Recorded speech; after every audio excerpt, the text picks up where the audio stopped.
हमारी बड़ाई कर ली, प्रशंसा कर ली है, अब बताओ तुझे क्या चाहिए? मांग ले आज तुझे जो भी चाहिए, मांग ले। आज मैं बड़ा प्रसन्न हूँ, तू जो भी चाहेगी मैं तुझे सब कुछ दे दूंगा, तू मांग तो तुझे क्या चाहिए? कुंती बुआ ने कहा प्रभु सच में आप दे देंगे मैं जो भी मांगूंगी? भगवान ने कहा बिल्कुल। कुंती बुआ ने कहा फिर प्रभु यदि आप मुझे वास्तविक में कुछ देना चाहते हैं तो आप मुझे विपिदाह शंकुना सस्वे तत्र तत्र जगत गुरु, अगर आप वास्तविक में मुझे कुछ देना चाहते हैं तो आप मुझे दुख दे दीजिए, आप मुझे विपदा दे दीजिए, आप मुझे विपत्तियों पे विपत्तियां दे दीजिए, आप मुझे दुख दे दीजिए। और जैसे प्रभु ने सुना कि कुंती बुआ दुख मांग रही है, अभी तो प्रभु मुस्कुरा रहे थे, अब भगवान की आंखों से अश्रुधारा निकलने लगी, आंसू निकलने लगे।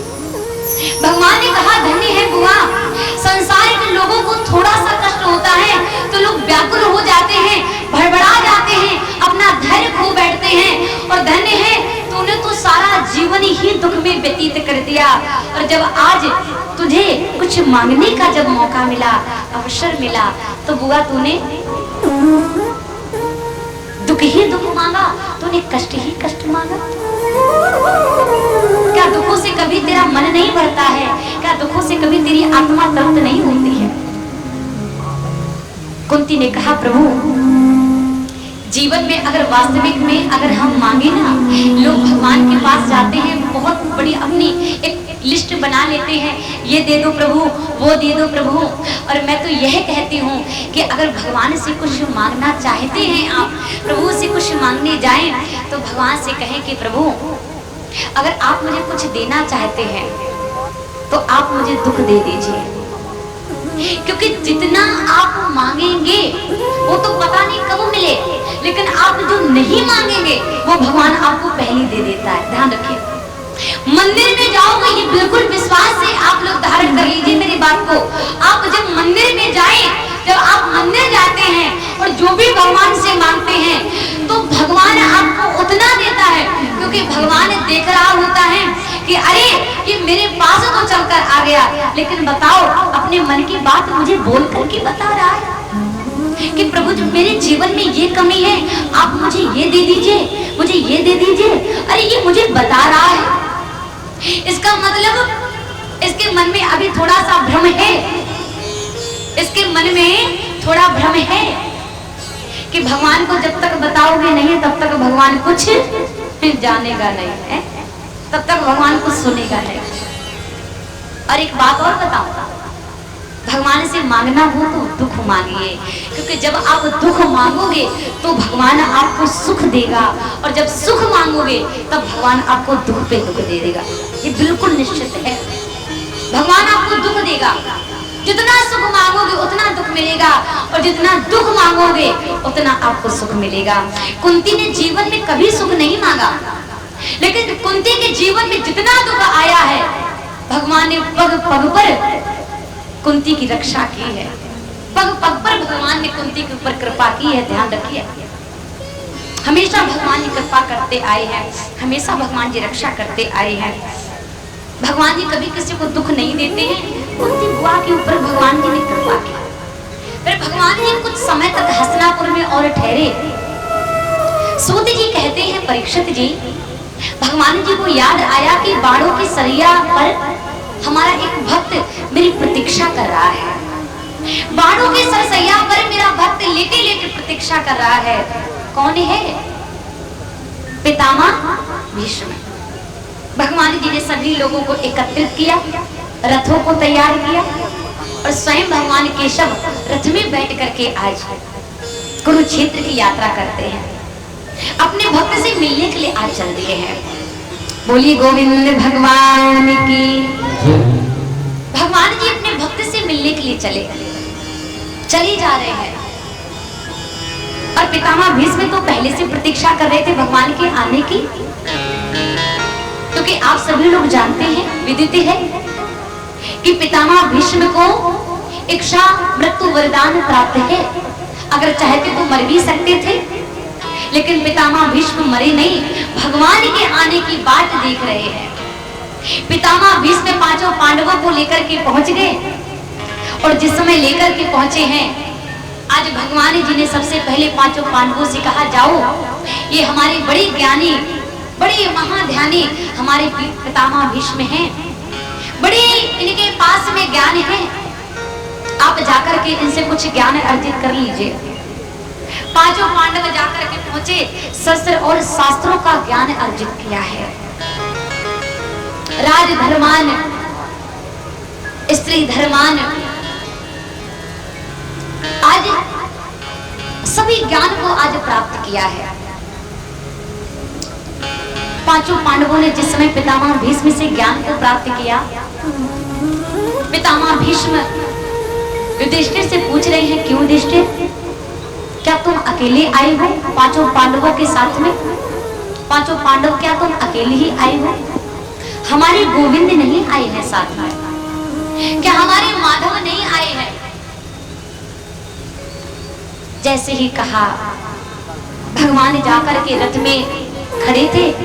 प्रभु आज जाकर के रथ से नीचे उतर के प्रभु जाकर के पितामह भीष्म के सर के पास में खड़े हो जाते हैं। भगवान जाकर के सर के पास में खड़े हो गए। अब जैसे ही सर के पास में खड़े हुए, अब पितामह भीष्म क्योंकि बाणों की सैया पर लेटे हैं तो यहाँ वहां हिलडुल भी नहीं सकते थे, नेत्रों को बंद करते हैं, हाथों को आज जोड़ना चाहते हैं लेकिन असमर्थ हैं। हृदय से आज प्रभु को याद करते हैं, हे माधव, हे केशव, मैं आपको एक बार देखना चाहता हूँ, मैं आपके एक बार दर्शन करना चाहता हूँ, आप एक बार आकर के मेरे नेत्रों के सामने खड़े हो जाइए, मैं आपको देखना चाहता हूँ।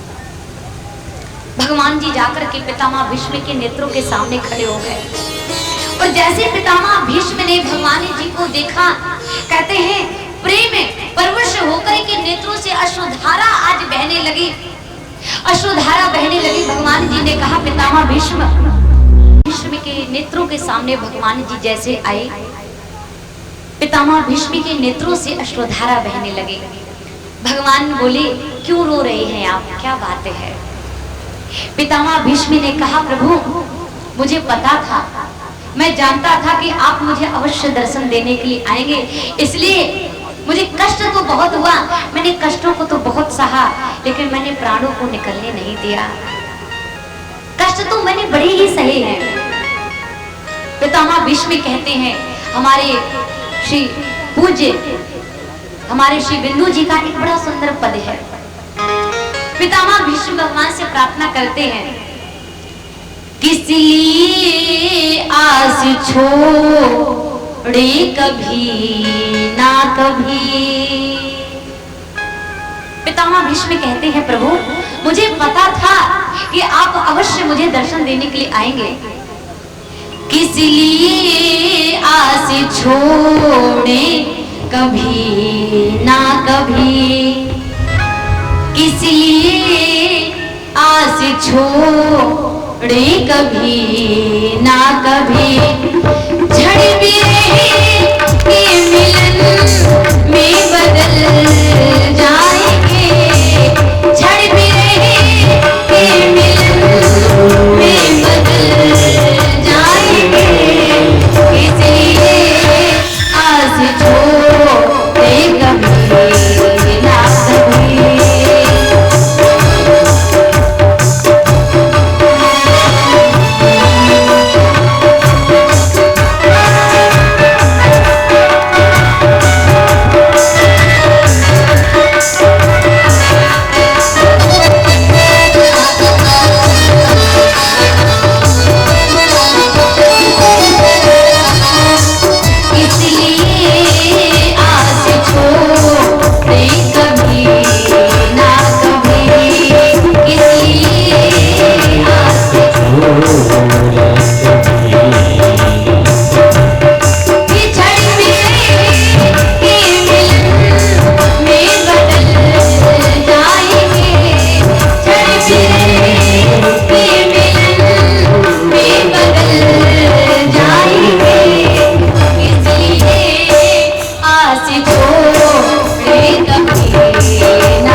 चले जाएंगे और कब तक रहेंगे कहे बिना एक दिन, कब तक रहेंगे कहे बिना एक दिन, देख कर मेरे आंसू प्रभु पिघल जाएंगे, देख कर मेरे आंसू प्रभु पिघल जाएंगे।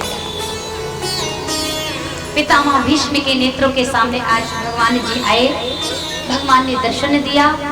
पितामह भीष्म ने देखा वह उत्तरायण का, वह सूर्य नारायण का वह सुंदर सा समय संकेत मिला। कहते तुरंत आज अपने सही से जिस समय प्राणों को निकालने का विचार किया, मन में एक बात आई पितामह भीष्म के। पितामह भीष्म ने मरते मरते समय पूर्व एक बात भगवान से पूछी है। कहा प्रभु एक बात बताइए, संसार में हर व्यक्ति आता है, हर व्यक्ति अपने जीवन में दुख और सुख को भोगता है। एक बात मुझे समझ में नहीं आ रही है, मुझे यह बाड़ों की ही सैया क्यों मिली, मुझे बाड़ों की ही सैया क्यों मिली है, इसका कारण क्या है। पितामह भीष्म से भगवान ने कहा ऐसा करो, आप अपने जन्मों में जाकर के देखो, कहीं ना कहीं आपको कोई एक अपराध नजर आ जाएगा। जिस समय जाकर के अपने 100 जन्मों तक देखा, कहते पितामह भीष्म को कोई अपराध नजर नहीं आया, और जैसे 101 जन्म में जाकर के प्रवेश किया तो आज वहीं पर एक अपराध नजर आ गया।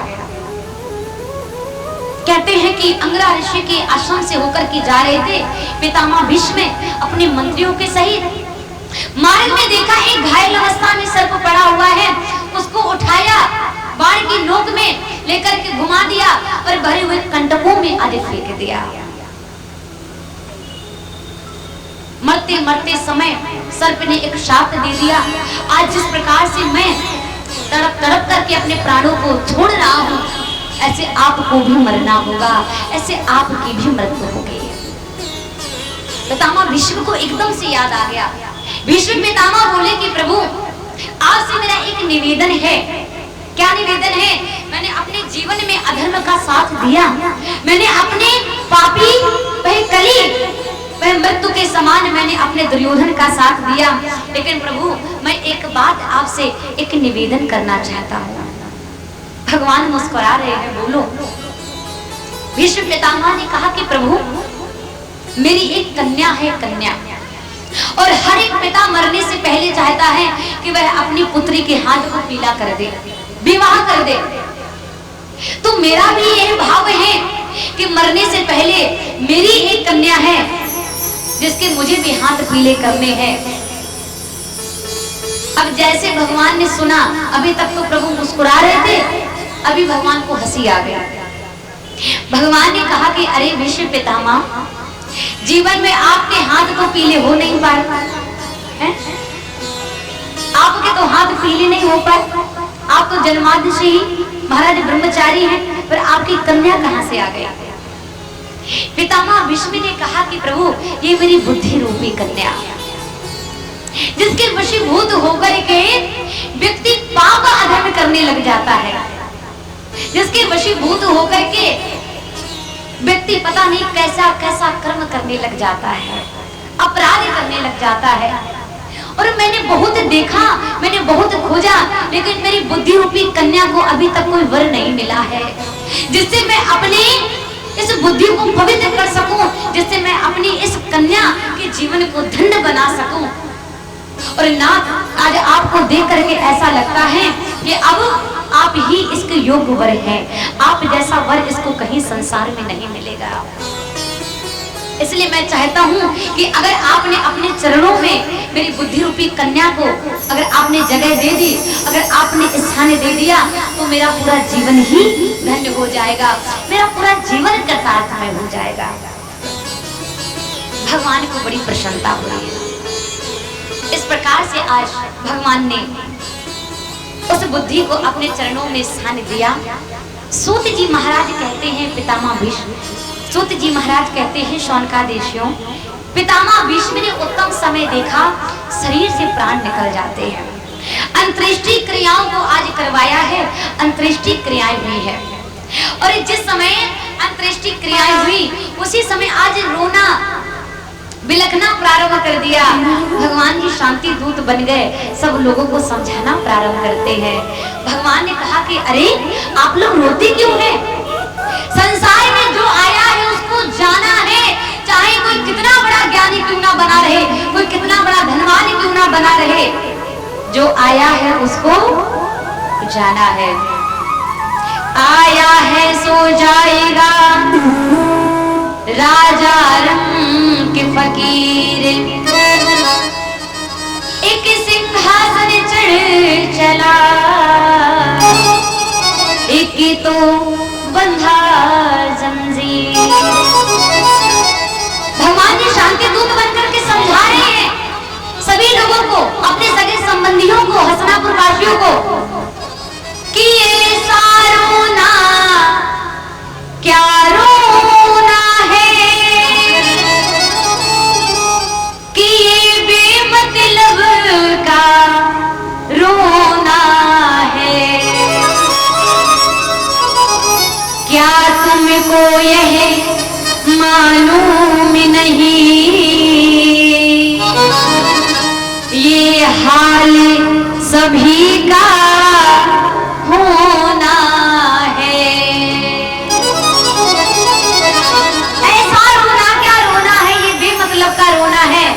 माता बैठी रहती है और माता के सामने जवान पुत्र चला जाता है, माता को खबर भी नहीं होती है कि मेरा पुत्र जीवन के ऐसे सफर में, जीवन के ऐसे समय में छोड़ करके चला जाएगा। लेकिन ये जीवन का ये कड़वा सत्य है, जो आया है उसको जाना है। हर व्यक्ति को अपना एक एक समय पता रहता है, वही सब कुछ उसको जानकारी रहती है, सबको उसको पता रहता है, लेकिन उसको अगर कुछ पता नहीं रहता है तो बस एक तिथि याद नहीं रहती है। कब आया है, कौन से महीने में आया है, कौन से दिन आया है, माता के द्वारा उसको सब कुछ पता है। बड़ा होता गया तो उसको पता चलता गया, लेकिन एक बात उसको पता नहीं है, महाराज जाना कब है, जाने वाली तारीख कौन है, जाने वाला समय कौन है, ये किसी को पता नहीं रहता है। बैठी है दुनिया कमर कसे, अब चलने की तैयारी है, और चल देता है वो बिना कहे, जिस दिन जिसकी बारी है। पति पत्नी का जोड़ा संसार में सबसे पवित्र माना जाता है। कहते हैं कभी कभी जीवन में ऐसा समय आता, पति रह जाता है, पत्नी बीच मझधार में ही, जो जन्म जन्म का साथ निभाने वाली पत्नी है, वो भी बीच में छोड़कर चली जाती है। कभी कभी व्यक्ति के पास सब कुछ होता है, लेकिन व्यक्ति समझ नहीं पाता है कि उसको पाना क्या था और उसने खो क्या दिया है, और उसने जो खोया था वो कीमती कितना था। इसलिए कथा में एक संदेश यह भी है, जीवन को समझिए, रिश्तों को समझिए, परिवार को समझिए, अपने इतने कीमती समय को समझिए। हम संसार में आए हैं, क्यों आए हैं, किस लिए आए हैं, ये उद्देश्य क्या है, इस बात को आप धारण कर लीजिए। इस चीज को आप लोग अपने जीवन में धारण करें। हमारा उद्देश्य क्या है, आखिर ये जीवन कैसा है। हर व्यक्ति के पास आजकल सब कुछ है, लेकिन व्यक्ति फिर भी रोता फिर रहा है, व्यक्ति फिर भी अशांत में फिर रहा है, व्यक्ति फिर भी कहीं ना कहीं भटकता हुआ कभी इधर जाता है, कभी उधर जाता है, लेकिन उसको आराम कहीं मिल नहीं रहा है। व्यक्ति भड़बड़ाता है, क्या कारण क्या है। सब कुछ है, लेकिन व्यक्ति को शांति क्यों नहीं मिल रही है, कारण क्या है, क्या कारण है। कल भी मन अकेला था। एक संत ने बड़ा सुंदर भाव प्रकट किया है जीवन के ऊपर, ध्यान से सुनिएगा।